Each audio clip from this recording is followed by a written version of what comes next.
Assalamualaikum warahmatullahi wabarakatuh. Kali ini kita akan mempelajari kelas 5 Pendidikan Agama Islam dan Budi Pekerti pembelajaran 3 Cita-citaku menjadi anak soleh halaman 22 sampai halaman 28.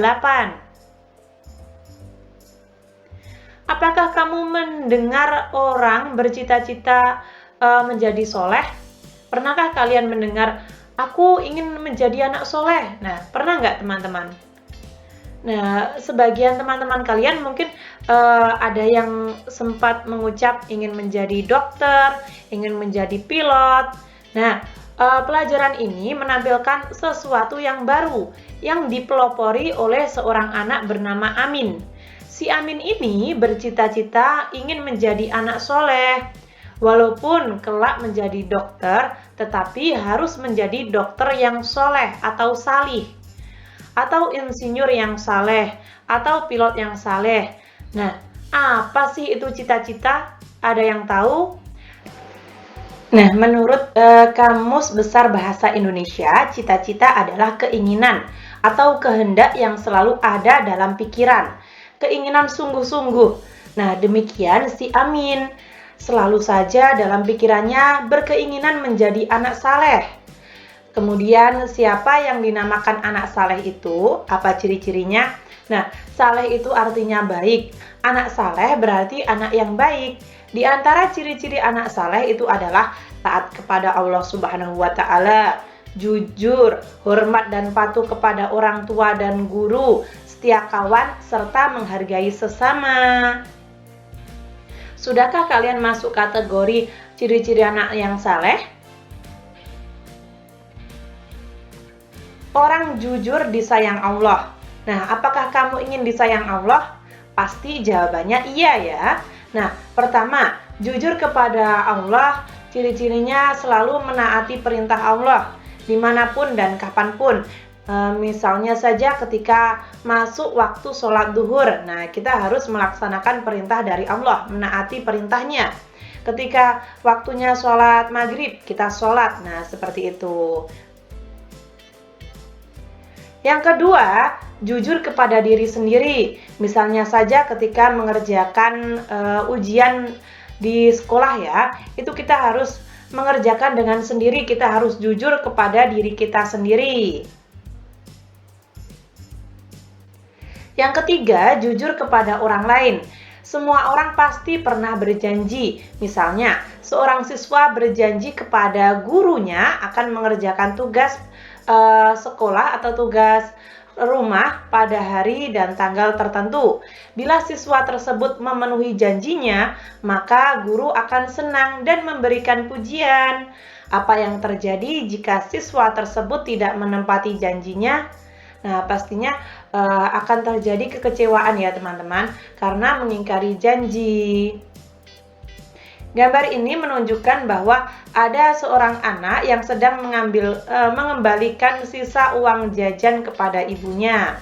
Semisal kalian mendapat perintah dari orang tua atau mendapat permintaan tolong dari orang tua.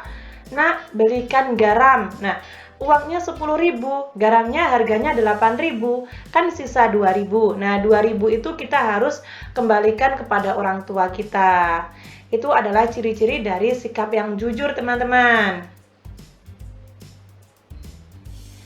Hormat dan patuh kepada orang tua dan guru. Nah, salah satu ciri atau contoh dari hormat dan patuh kepada guru dan orang tua adalah anak bersalaman dengan orang tuanya ketika akan berangkat ke sekolah. Lalu, siswa bersalaman dengan gurunya setelah tiba di sekolah. Sudahkah kalian melaksanakan semua itu? Selanjutnya, hormat dan patuh kepada orang tua. Nah, orang tua terdiri atas ayah dan ibu. Dari pernikahan mereka lahirlah anak, yaitu kita. Kita itu mulai dalam kandungan kurang lebih selama 9 bulan lamanya hingga besar seperti ini.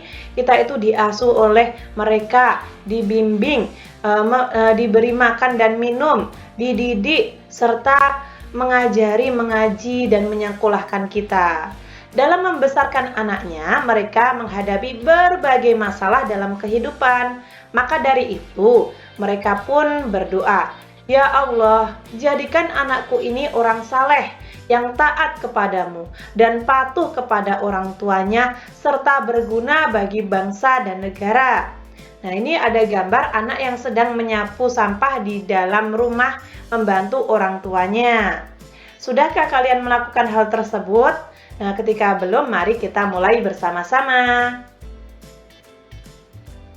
Begitulah harapan ayah dan ibu kita. Mereka tak pernah berhenti berdoa agar anaknya berperilaku saleh. Jasa mereka tidak akan pernah dapat dibalas. Oleh karena itu, sudah sepantasnya kita sebagai anak menaruh hormat, setia, dan patuh kepada mereka. Hormat dan patuh kepada guru. Ibu guru mengajak murid-muridnya bergotong royong seperti pada gambar. Mereka pun melakukannya secara bersama-sama. Setelah mereka selesai bekerja, ibu guru menyampaikan ucapan sebagai berikut. Yang pertama, "Anak-anakku, terima kasih atas kepatuhan dan keikhlasan kalian telah ikut bergotong royong." Yang kedua, gotong royong dapat mempermudah dan memperingan pekerjaan. Yang ketiga, anak yang hormat dan patuh tentu disayang Allah Subhanahu wa Ta'ala. Mengapa harus hormat dan patuh kepada guru? Nah, guru itu adalah pengganti orang tua ketika kita di sekolah, teman-teman. Banyak hal yang dapat kita peroleh dari guru, terutama mendapat ilmu pengetahuan dan keteladanan dari seorang guru. Guru telah mengajari kita, membimbing beribadah, membaca Al-Quran, berbahasa yang baik, berhitung, bergaul, dan masih banyak lagi. Selain itu, beliau juga mengasuh, membimbing, memperhatikan, dan menjaga muridnya selama berada di sekolah. Begitu besar jasa guru kepada kita. Sudah seharusnya kita bersikap setia, hormat, patuh kepada mereka. Contoh sikap hormat dan patuh, berbicara dengan santun, berbahasa yang baik dan benar, rendah hati, tidak sombong, tidak merasa lebih pintar. Nah, ini adalah cara kita untuk menghormati guru ya. Indahnya saling menghargai. Semua manusia di dunia ini bermula dari Nabi Adam alaihi salam, kemudian manusia berkembang. Kemudian manusia berkembang, di antaranya ada kita. Allah Subhanahu wa Ta'ala menciptakan manusia itu berbagai macam bentuk dan warna. Ada yang berkulit putih, ada yang hitam, ada yang tinggi, ada yang keriting rambutnya, ada yang lurus, dan masih banyak lagi. Demikian pula dengan kehidupan manusia, ada yang kaya dan ada yang miskin. Bangsa Indonesia misalnya terdiri dari beragam suku, agama, dan adat istiadat. Lalu bagaimana kita hidup di tengah-tengah keragaman itu? Tentu saja kita harus saling menghargai. Sikap saling menghargai antara lain adalah yang pertama, menghargai pendirian orang lain. Di dalam agama Islam terdapat sedikit perbedaan dalam beribadah. Misalnya dalam ibadah salat subuh, ada yang melakukan doa kunut dan ada yang tidak melakukannya. Semua itu tergantung pada pendirian masing-masing. Pendirian inilah yang harus kita hargai, karena semua ada tuntunannya. Yang penting adalah dilaksanakannya sholat subuh sesuai dengan tuntunan Islam yang diyakininya. Mereka yang berkunut dan yang tidak berkunut tetap saja sah, ialah sholat subuhnya. Lalu yang kedua, menghargai keyakinan orang lain. Ahmad bertempat tinggal di satu lingkungan dengan Stefanus. Mereka juga belajar di sekolah yang sama. Agama Ahmad itu Islam, sedangkan Stefanus itu Kristen. Dalam berteman mereka harus saling menghargai dan rukun teman-teman, meskipun mereka berbeda agama. Nah, pada hari Minggu misalnya, mereka selalu bermain bola. Namun pada suatu hari Stefanus menghampiri Ahmad dan meminta maaf karena tidak dapat bermain bersamanya. Ayah Stefanus mengajaknya pergi ke gereja. Ahmad tidak mempersoalkannya. dan menghargai sikap Stefanus untuk pergi ke gereja bersama ayahnya. Nah, ini adalah sikap saling menghargai, toleransi sesama agama ya teman-teman. Ini perlu sekali kita tanamkan pada diri kita masing-masing. Yang selanjutnya, menghargai pendapat orang lain. Nah, ini yang sering kalian jumpai ya. Hampir sering kalian jumpai. Pada hari Selasa, siswa kelas 5 belajar kelompok membahas tentang sikap anak terhadap orang tua, yaitu ayah dan ibu. Siswa kelas 5 dibagi menjadi 5 kelompok. Kelompok 1 dipimpin oleh Ahmad. Anggotanya Iwan, Habibi, Dino, Ira, Nisa, dan Ilham. Perhatikan gambar berikut. Dalam belajar kelompok, masing-masing siswa mengemukakan pendapatnya tentang bagaimana seharusnya bersikap terhadap orang tua. Sebagai contoh dalam belajar kelompok yang dipimpin oleh Ahmad, Nisa mengatakan, harus ikut membantu pekerjaan rumah.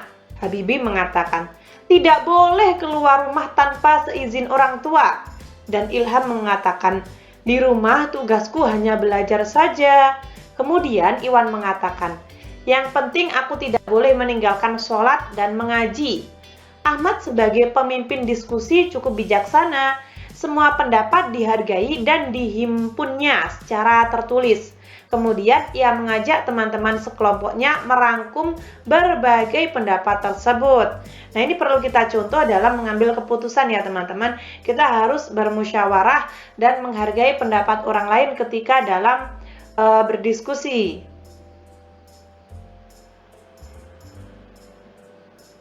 Sikap kebiasaanku, insya Allah aku selalu menghargai orang lain. Mari kita hargai orang lain, pasti bisa. Rangkuman, tadi kita sudah belajar apa saja? Yang pertama, kita telah belajar bercita-cita menjadi anak saleh adalah sikap anak pintar yang terpuji. Anak saleh adalah anak baik yang selalu disayang Allah Subhanahu wa Ta'ala dan manusia sekitarnya.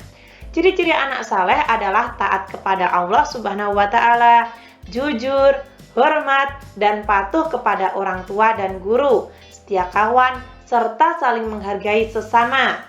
Di dalam pergaulan, hendaklah menghargai pendirian, keyakinan, dan pendapat orang lain. Nah, karena kita adalah makhluk sosial ya, kita membutuhkan orang lain. Jadi kita akan berinteraksi dengan orang lain. Nah, pastinya kita memiliki perbedaan. Kita harus menghargai perbedaan tersebut, teman-teman. Ayo berlatih. Rangkumlah pendapat yang terdapat pada diskusi berikut. Berikut ini adalah beberapa pendapat yang muncul dalam diskusi kelompok tentang bagaimana seharusnya bersikap terhadap orang tua. Bisa mengatakan harus ikut membantu pekerjaan. Nah, ini seperti pada bacaan tadi ya. Kalian bisa merangkumnya sendiri. Ketika kalian merasa kesulitan, kalian tulis di komentar. Nantinya saya akan membantu. Tapi biasanya saya itu sudah mencantumkan sesuatu pada kolom komentar. Entah itu kelanjutan dari video saya atau mungkin tambahan dari video saya ini. Jadi kalian lihat dulu di komentar ada tidak ya komentar dari Kak Wafik. Nah, ketika tidak ada, kalian bisa tulis pertanyaan di situ. Lalu pada halaman 27 yang paling bawah, jawablah pertanyaan-pertanyaan berikut dengan benar dan jelas. Apa arti cita-cita menurut Kamus Besar Bahasa Indonesia? Artinya adalah keinginan yang selalu ada di dalam pikiran, keinginan sungguh-sungguh. Lalu nomor 2, apakah ciri-ciri anak soleh tersebut? Ciri-cirinya adalah taat kepada Allah Subhanahu wa Ta'ala, jujur, hormat dan patuh kepada orang tua dan guru, setia kawan dan menghargai sesama. Apa manfaat menjadi anak soleh? Manfaatnya adalah disayang Allah dan semua orang. Mengapa harus hormat dan patuh kepada orang tua? Karena mulai dari dalam kandungan hingga besar, mereka yang membimbing, mendidik, memberi makan, dan banyak lagi teman-teman, dan masih banyak lagi. Mereka itu menghadapi berbagai masalah dalam kehidupan. Nah, kurang lebih seperti itu ya. Mengapa harus hormat dan patuh kepada guru? Karena guru adalah pengganti orang tua di sekolah yang membimbing, mengajar, dan memperhatikan dan juga menjaga muridnya. Bagaimanakah sikap kita terhadap pendirian dan keyakinan orang yang berbeda dengan kita? Kita harus menghormatinya dan tidak memaksakan pendirian dan keyakinan kita kepada orang lain, teman-teman. Bagaimana sikap kita dalam diskusi kelompok apabila muncul berbagai pendapat? Nah, kita harus menghargai pendapat yang muncul dan berdiskusi tentang pendapat yang paling baik untuk diambil secara bersama-sama. Kalian bisa menjawab seperti itu atau kalian bisa menjawab seperti ini ya. Semua pendapat dihargai dan dihimpunnya secara tertulis. Kemudian mengajak teman-teman sekelompok merangkum berbagai pendapat tersebut. Saya ulangi lagi, untuk nomor 7 ada 2 jawaban ya. Kalian bisa memilih salah satu. Untuk jawaban yang saya bacakan ini ada pada halaman 26. 26 paragraf terakhir. Ahmad sebagai pemimpin diskusi cukup bijaksana. Nah, semua pendapat dihargai dan dihimpunnya secara tertulis. Kemudian mengajak teman-teman kelompok merangkum berbagai pendapat tersebut. Itu adalah cara ketika muncul berbagai pendapat, teman-teman. Lalu bagaimanakah cara agar sikap terpuji tersebut dapat dilaksanakan dalam kehidupan sehari-hari? Dengan cara membiasakan diri berbuat atau membuat kegiatan rutin yang mencerminkan sikap terpuji. Misalnya saja, dulunya kalian tidak pernah bersalaman dengan orang tua ketika ingin berangkat ke sekolah, atau mungkin ingin setelah pulang ke sekolah kalian tidak bersalaman dengan orang tua. Nah, mulailah dengan hal-hal kecil, teman-teman ya. Lalu pada halaman 28 ada beberapa kolom di sini. Tanggapilah pernyataan-pernyataan berikut dengan jujur sesuai dengan keyakinanmu. Siapa saja bisa menjadi anak soleh? Ini saya setuju. Kenapa? Alasannya karena menjadi anak soleh itu mudah, teman-teman. Tergantung niat kita ya. Menjadi anak soleh sangat sulit. Nah, ini saya tidak setuju. Kenapa? Karena menjadi anak soleh itu mudah, tidak sulit. Aku patuh kepada orang tua jika diberi uang. Nah, ini saya tidak setuju ya. Karena kita harus patuh kepada orang tua, entah keadaannya bagaimanapun ya. Entah itu diberi uang atau tidak, kita harus menghargai, harus patuh dengan orang tua kita. Aku tidak hormat kepada guru jika banyak memberi PR. Nah, ini saya juga tidak setuju. Kenapa? Karena kita harus menghormatinya dalam keadaan apapun. Guru adalah pengganti orang tua kita ketika di sekolah. Saling menghargai adalah ciri-ciri anak soleh. Nah, saya setuju. Kenapa? Karena saling menghargai itu termasuk ciri-ciri anak soleh. Kita harus menjadi anak yang soleh ya, teman-teman. Tugas kelompok pada halaman 28. Bersama temanmu, diskusikan bagaimana caranya menjadi anak saleh. Kemudian, sampaikan hasil diskusi tersebut di depan teman-teman kalian. Nah, banyak sekali teman-teman cara untuk menjadi anak soleh. Contohnya, berbakti kepada orang tua, sholat 5 waktu di awal, melakukan ibadah sunnah, jujur, amanah, rendah hati, dan mudah memaafkan. Ini hanya contoh beberapa. Sebenarnya banyak sekali cara untuk kita menjadi anak soleh. Ini bisa kalian sebutkan 3 atau 2 di antaranya ya. Kalau mau sebutkan semuanya juga tidak apa-apa, itu lebih baik.